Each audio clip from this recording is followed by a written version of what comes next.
Hi, my name is Heidi Woldhuis. I grew up in a very, very ultra conservative denomination. There's no movies, no dancing, no crosses on the wall because that's an idol.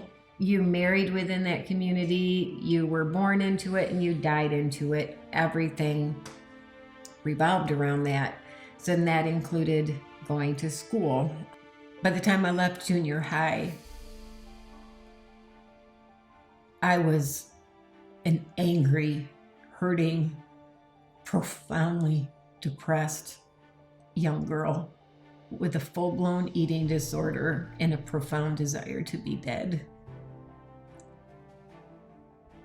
I entered sixth grade and found myself in a classroom with a female teacher who physically and sexually abused me, touching me where she had no business touching me. But it was always to hurt and to degrade. I have come to find out that I wasn't the only one. I thought I was at the time, and I think that played into why I never said anything. I must have just been a horrible, awful child for that to happen to me, is I think what my little brain was telling me. I have since found out that she has hundreds of victims. The anomaly of me was that I haven't yet heard of another girl.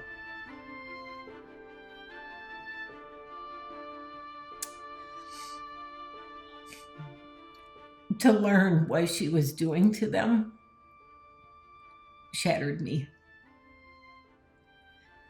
Shattered me in a way I wasn't prepared for.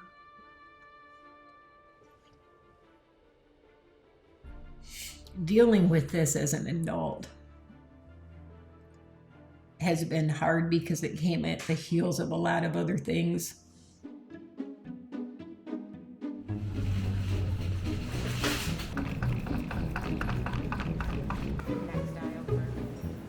Every Thursday morning now for quite a while, Robert and we do the grocery shopping for David's House Ministries here in Wyoming.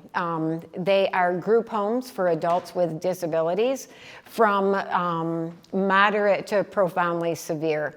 There are 6 different group homes. So I'm going through the store on Thursday morning, and here is this really sweet older woman.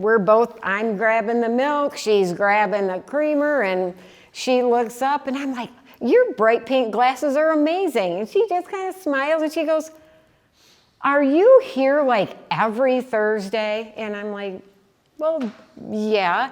And she goes, "I just noticed," she goes, "you're talking to people, you always have a smile, but," she goes, "you always have a lot of food. How big is your family?" And I'm like,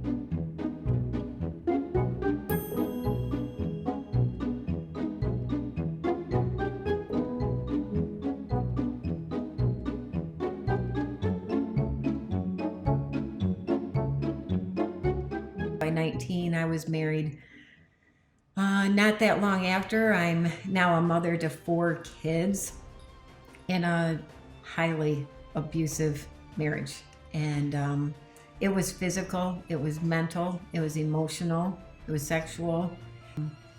Relationships with people that he wasn't married with. And I tried hard for a number of years, but the abuse started spilling over onto my oldest child, at which point I'm like, this can't happen.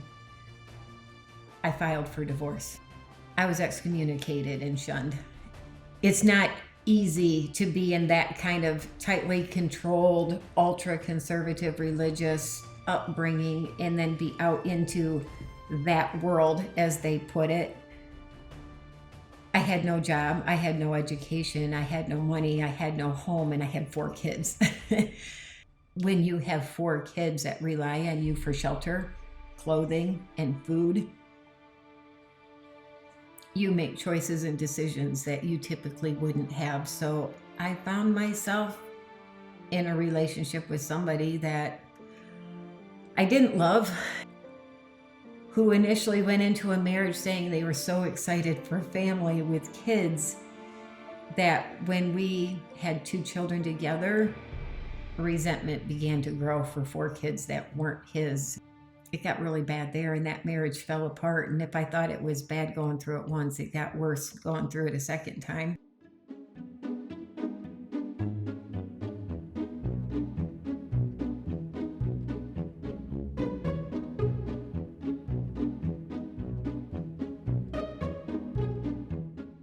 Well, my family itself is big. I have 6 kids of my own. However, they are all out of the house now.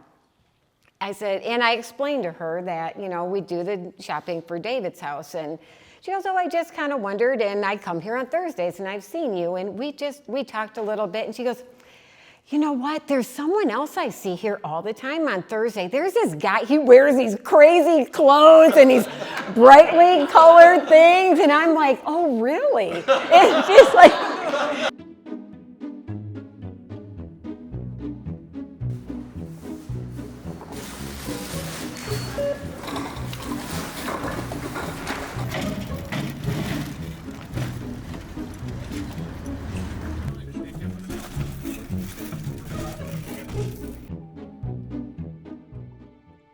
It left me in a life that I often wanted to just give up. I chose a day. I chose September 27, 2021 to be the last day here on earth for me.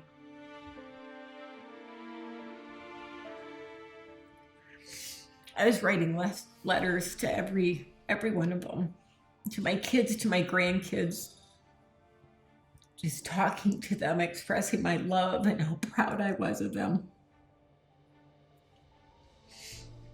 How do you say goodbye to people you love so much, did everything for? But God, God has a way of interrupting all your best laid plans. God caused me to cross paths with a man that, humanly speaking, there'd be absolutely no reason for our paths to have ever crossed. When I met Heidi, I knew that there was hurt from church. She shared part of her journey, and one of the things that I've always said about the things that she's told me is they sounded unbelievable, and they should. I believed every word she was saying, but it sounded unbelievable. And we had opportunities just for conversations. And he started to share some of his story. And this person that looks like pure joy all the time had heartache and heartbreak and loss that you never would have guessed. There were some tough years after leaving the military. I got involved in some drugs. I got divorced and made a mess of some things. I was in and out of rehabs. Would stay clean for a little while, would go to jail for a little while. I found myself out in Las Vegas, Nevada. I'm trafficking methamphetamine. I'm using drugs. I'm robbing, stealing from people, just making a complete mess of things. Ended up going into Utah to traffic drugs and got arrested and did a year out there. And so this is 2006. And 3 days before I was set to get released, this was a Good Friday, so it was April, and I got a phone call to come to the front office, and that phone call was from my ex-wife, who I had my children with, and it was her letting me know that, my kids were involved in a car accident, and my 2 oldest kids were killed in that accident. He shared with me the loss of his 2 oldest sons in a car accident 3 days before he was released from prison.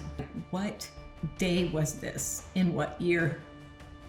That very same afternoon, my oldest child was in a horrific accident and was an AeroMed multi-system trauma to Butterworth Hospital. And something happened in that moment. There was just too many things, and as much as we said it wasn't, the closer and closer we came in, we both recognized now that God had always intended for us to be together. That man married me. Since my excommunication from that church over 25 years ago, I hadn't gone to church because of the people that sat inside those walls. My now husband then said, we're going to church. We went to this little church in Greenville, and I was terrified. And we walked in those doors, greeted by people that were impossibly nice. And I'm like, this can't be real. It's just fake. These Christians are fake. But 20 minutes into the message of that service, I knew that my life had changed forever. And I knew that I was at my church home. And I told my husband that right in the middle of the message. I said, it's okay to be broken here. I found myself on knees in front of church with everybody behind me. And no shame, no embarrassment. It felt like the most natural thing in the world to be on my knees in front of God saying, thank you. Thank you for making sure that I stayed alive to get here. This girl that should be broken, bitter, angry, not only didn't walk away from God, I'm full out running back to Him with such joy. Quickly realized that while I'm smart and I had a grown-up adult career, I was a paramedic, so this is a whole different field that I'm going into. I realized that it was going to require education to really do what I wanted to do, and I was at a loss. I wasn't working. I was pouring myself into ministries. My husband took a huge pay cut, and we were making it, but there was absolutely no way to pay for school. I did some research, and I found this little school called Christian Leaders Institute, and it's too good to be true. Well, you think that when you hear free education, free college education, like it can't possibly be true, but I'll check it out. I liked what I saw. I loved the classes. I saw chaplaincy, and it was all over for me because it's exactly what I was looking for. When I started taking those classes, it was like God Himself started saying, yes, you're listening to me. None of these tears are sad tears. It's just, there's just such a joy to know your purpose. I have started a support group called Well-Fed Love, and I get to pour into women that come to me broken and hurting and abused, and I get to pour love like Jesus into them to help them restore. My husband and I have been asked to be on the board of a church plant that meets on Mondays in a downtown location, and we get to pour love into returning citizens, people coming out of prisons. Let Jesus be. He's forgiven everything. What Christian Leaders has given to me is the ability to follow through on what God has called me to do. So if that isn't from God Himself, I don't know what else is, because there wasn't any other possible way it was going to happen for me. We knew that.